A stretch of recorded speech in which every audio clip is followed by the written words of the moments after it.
ஆண்டவரும் உலக ரட்சகருமாகிய இயேசு கிறிஸ்துவின் இனிய நாமத்தில் யாவருக்கும் என் அன்பின் வாழ்த்துக்கள்.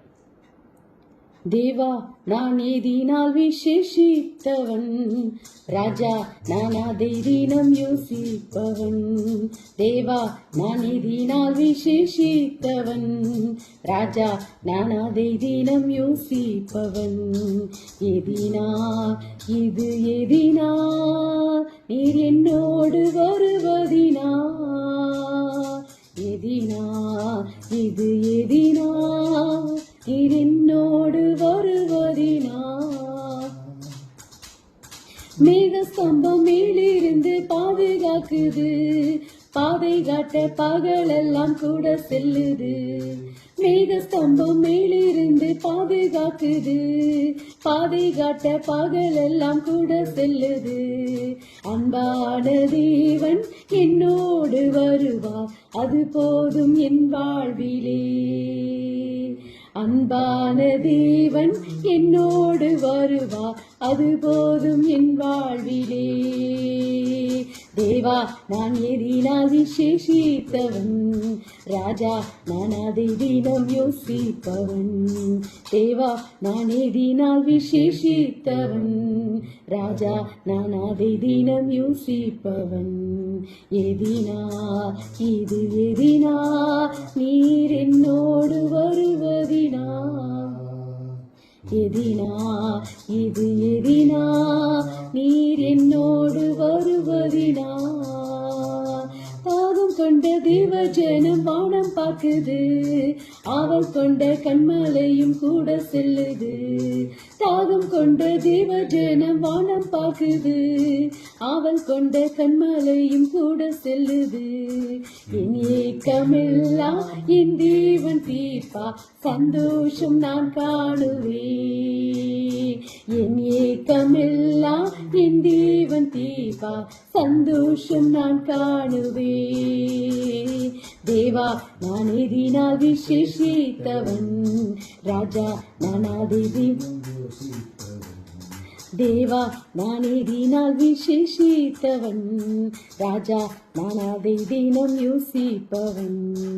எதினா இது எதினா நீர் என்னோடு வருவதினா, எதினா இது எதினா நீர் என்னோடு வருவதினா. வாழ்க்கையிலே கசப்புகள் கலந்திட்டாலும் பாசமுள்ள ஒரு மரம் கூட வருது.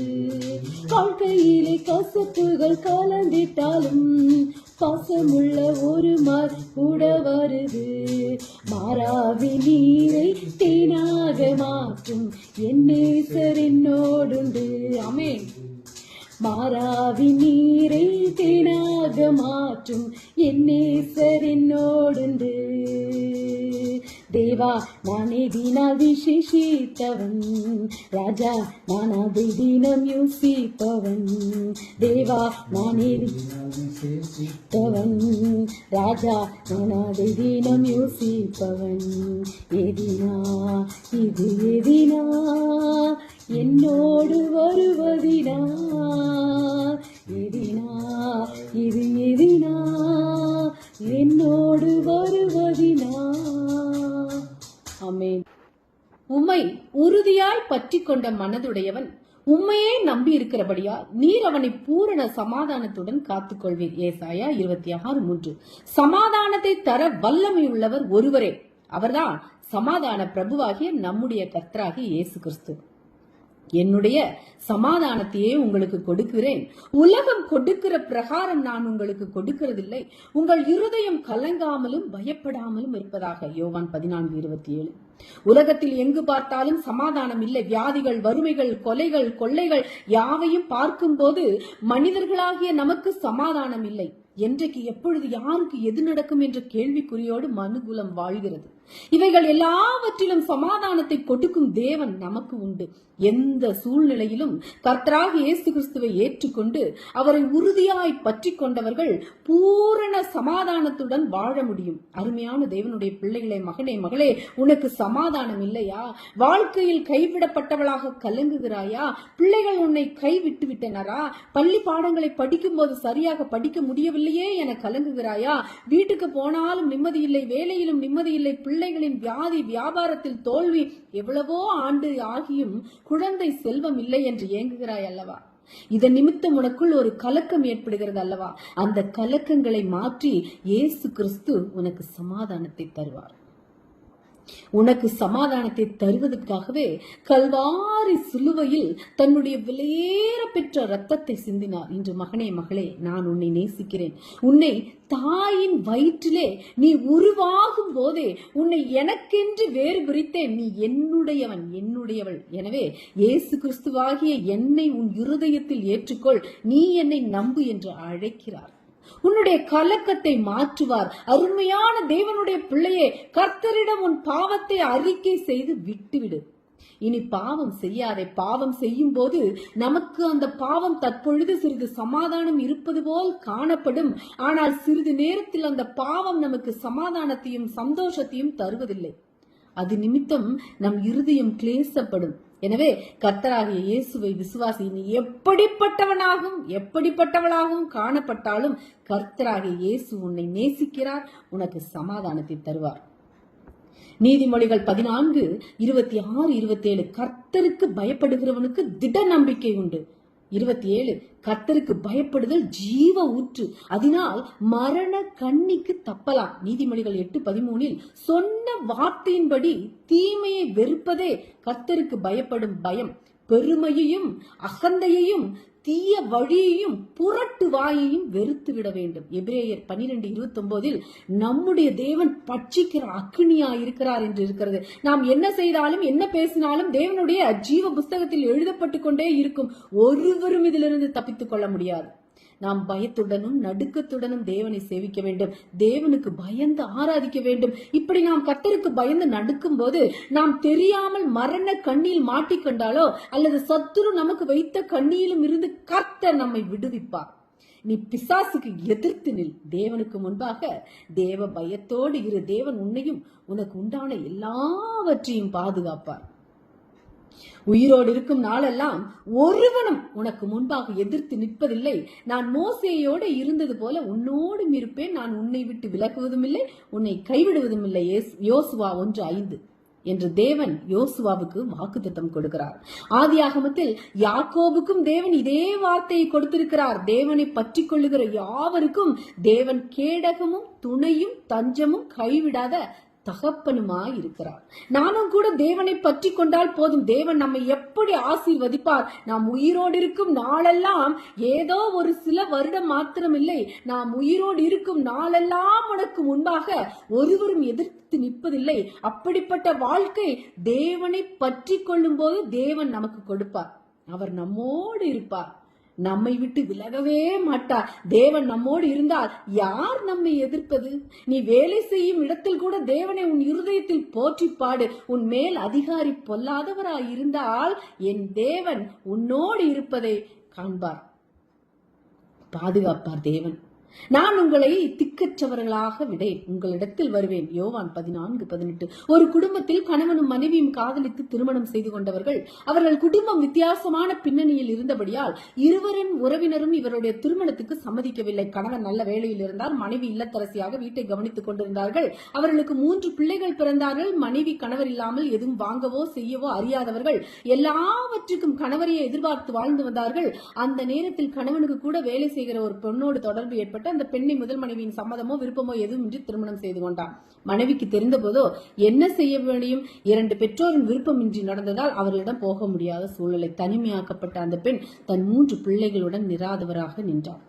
நான் உனக்கு என்றென்றும் துணை என்று வாக்களித்து கைப்பிடித்த கணவன் ஒரு நாள் மாறி போனால் சரி, கோர்ட்டு கேஸ் என்று போனால் ஒருவேளை பணம் கிடைக்கலாம், ஆனால் விட்டு போன கணவன் திரும்ப கிடைப்பானா? உலகத்தில் அன்பு ஒரு நாள் மாறிவிடும். யார் நம்மை தாங்குவார்கள் என்று நம்பிக்கொண்டிருக்கிறோமோ அவர்கள் நம்மை விட்டு விலகிவிடலாம். பிள்ளைகள் நம்மை வைத்து காப்பாற்றுவார்கள் என்று நம்பியிருந்த காலம் இப்போது மலையேறி கொண்டிருக்கிறது. ஏனெனில் அவர்களுடைய படிப்புக்கேற்ற வேலை வெளிநாடுகளில் கிடைத்தால் அவர்கள் அதை தேடி போய்விடுவார்கள். கேரளத்தில் பெரிய வீடுகள் யாரும் குடியிருக்க இல்லாமல் சும்மா விடப்பட்டு இருக்கிறது. சில வீடுகளில் வயதான பெற்றோர் மாத்திரம் வாழ்ந்து கொண்டிருக்கிறார்கள். ஏனென்னா பிள்ளைகள் எல்லாரும் படித்து வெளிநாடுகளில் வேலை செய்வதால் பணத்தை அனுப்பி வீடு கட்டுகிறார்கள். ஆனால் அதில் குடியிருப்பவர்கள் தான் யாரும் இல்லை. வயதான பெற்றோரும் அன்புக்காக ஏங்கிக் கொண்டிருக்கிறார்கள். அவர்களின் வயதான காலத்தில் அவர்களை தாங்குவார் யாரும் இல்லை. உலகத்தில் தெய்வங்கள் என்று 1000 பேரை சொல்லலாம், ஆனால் எந்த தெய்வமும் சொல்லவில்லை, நான் உங்களை திக்கற்றவர்களாய் விடேன் என்று. இயேசு கிறிஸ்து மாத்திரமே சொன்னார், நான் உங்களை திக்கற்றவர்களாய் விடேன் என்று. எல்லாரும் இருந்தும் நான் ஒரு அனாதையை போல் வாழ்ந்து கொண்டிருக்கிறேன் என்று சொல்கிறீர்களா? உலகில் எத்தனையோ பேர் இருந்தும் என் மேல் அன்பு செலுத்த யாருமே இல்லை என்று நினைக்கிறீர்களா? எனக்கு ஆதரவாக ஒரு வார்த்தை சொல்ல என்னை தேற்ற யாருமே இல்லை என்று கண்ணீர் விட்டுக் கொண்டிருக்கிறீர்களா? உங்களை நேசிக்கும் தேவன் ஒருவர் உண்டு. நீங்கள் அவரை காணாவிட்டாலும் நீங்கள் வடிக்கும் கண்ணீரை தம் துருத்தியில் வைத்து அதற்கு நல்ல பலனை கொடுக்கும் தேவன் ஒருவர் உண்டு. அவர்தான் சொன்னார், நான் உங்களை திக்கற்றவர்களாய் விடேன் என்று. நீங்கள் அவர் மேல் உங்கள் பாரத்தை வைத்து விடுங்கள். நீங்கள் அவரை பற்றி கொள்ளுங்கள். உலகத்தை பற்றி கொண்டால் உலகம் ஒரு நாள் நம்மை நிச்சயமாய் கைவிடும். உலகத்தார் யாரும் நிலையானவர்கள் அல்ல, ஆனால் இயேசு கிறிஸ்துவோ நேற்றும் இன்றும் என்றும் மாறாதவர். நீங்கள் பாசம் வைக்கும் மனிதர் ஒரு நாள் மாறி போகலாம். நீங்கள் நம்பினோர் ஒருவேளை கைவிடலாம். ஆனால் இயேசு கிறிஸ்து உங்களை கைவிடவே மாட்டார். ஒரு தாய் தேற்றுவது போல் அவர் உங்களை தேற்றுவார். ஒரு பள்ளி மாணவன் தன் வகுப்பில் தோல்வி அடைந்த போது அதை கேள்விப்பட்ட தகப்பன் உன்னை படிக்க வைத்ததுக்கு ஒரு கல்லை படிக்க வைத்திருக்கலாம், எவ்வளவு பணம் செலவு என்று சத்தமிட்டார். அதை கேட்ட மாணவன் கண்களில் கண்ணீர் வந்தது. நான் எதற்கும் பிரயோஜனம் இல்லையோ என்று மனம் விட்டு அழுது கொண்டிருந்த போது அவனுடைய தாய் அவன் அருகில் அமர்ந்து மார்பில் சேர்த்தணைத்து அவன் தலையை கோதிவிட்டு, மகனே, இந்த வகுப்பில் தோல்வி அடைந்து விட்டாய் என்று கவலைப்படாதே. நன்கு படிக்கும் மாணவர்கள் சில வேளைகளில் தோல்வி அடைவது சகஜம். நீ கவலைப்படாதே. அடுத்த முறை உன் அப்பா வியக்கும் வண்ணம் நீ மார்க் எடுத்து பாஸ் செய்ய வேண்டும் என்று அன்போடு கூறிய போது அந்த மாணவன் தன் கண்ணீரை துடைத்து இனிமேல் நன்கு படிப்பேன் என்று மனதில் உறுதியெடுத்தார். நீங்களும் உங்கள் வாழ்க்கையில் தோல்வி அடைந்து விட்டேன் என்று மனம் வருந்தி கொண்டிருக்கிறீர்களா? இயேசு உங்கள் பக்கத்தில் அமர்ந்து உங்கள் கண்ணீரை துடைத்து, மகனே, மகளே, தோற்றுவிட்டேன் என்று வருத்தப்படாதே, திரும்ப எழுந்து நில். ஆனால் திரும்ப இந்த பாவத்தில் விழுந்து பாவம் செய்யாதே என்று ஒரு தாயை போல ஆற்றி தேற்றி அரவணைப்பார். இதோ உலகத்தின் முடிவு பரியந்தம் சகல நாட்களிலும் நான் உங்களோடு கூட இருக்கிறேன் என்றவர் நம்மோடு கூட என்றென்றும் இருப்பார். நீங்கள் அனாதை இல்லை. நீங்கள் மற்றவர்களால் புறக்கணிக்கப்பட்டிருக்க, ஆனால் இயேசு கிறிஸ்து உங்களை திக்கற்றவர்களாக விடவே மாட்டார். ஒரு நாளும் உங்களை கைவிட மாட்டார். கைவிடாத தேவன். ஆமென், அல்லேலூயா. தேவன் தாமே இந்த வார்த்தைகளின் மூலம் உங்களை ஆசீர்வதிப்பாராக. நீங்கள் ஆசீர்வதிக்கப்பட்டவர்கள். அல்லேலூயா. Price God. ஆண்டவரும் உலக இரட்சகருமாகிய இயேசு கிறிஸ்துவின் இனிய நாமத்தில் யாவருக்கும் என் அன்பின் வாழ்த்துக்கள். தேவா, நான் ஏதினால் விசேஷித்தவன், ராஜா நான் அதை தினம் யோசிப்பவன். தேவா, நான் ஏதினால் விசேஷித்தவன், ராஜா நான் அதை தினம் யோசிப்பவன். எதினா இது எதினா நீர் என்னோடு வருவதினா, எதினா இது எதினா நீர் என்னோடு வருவதினா. மேக ஸ்தம்பம் மேலிருந்து பாதுகாக்குது, பாதை காட்ட பகலெல்லாம் கூட செல்லுது. மேக ஸ்தம்பம் மேலிருந்து பாதுகாக்குது, பாதை காட்ட பகலெல்லாம் கூட செல்லுது. அன்பான தேவன் என்னோடு வருவார், அது போதும் என் வாழ்விலே. அன்பான தேவன் என்னோடு வருவார், அது போதும் என் வாழ்விலே. தேவா, நான் எதினால் விசேஷித்தவன், ராஜா நான் அதை தினம் யோசிப்பவன். தேவா, நான் எதினால் விசேஷித்தவன், ராஜா நான் அதை தினம் யோசிப்பவன். எதினா இது எதினா நீர் என்னோடு வருவதினா, எதினா இது எதினா நீர் என்னோடு வருவதினா. தாகம் கொண்ட தேவ ஜனம் வானம் பாக்குது, ஆவல் கொண்ட கண்மலையும் கூட செல்லுது. தாகம் கொண்ட தேவஜனம் வானம் பாக்குது, ஆவல் கொண்ட கண்மலையும் கூட செல்லுது. என் ஏக்கமெல்லாம் என் தேவன் தீர்ப்பா, சந்தோஷம் நான் காணுவேன். என் ஏக்கமெல்லாம் என் தேவன் தீர்ப்பா, சந்தோஷம் நான் காணுவேன். தேவா நான் எதினால் விசேஷித்தவன், ராஜா நான் அதிதி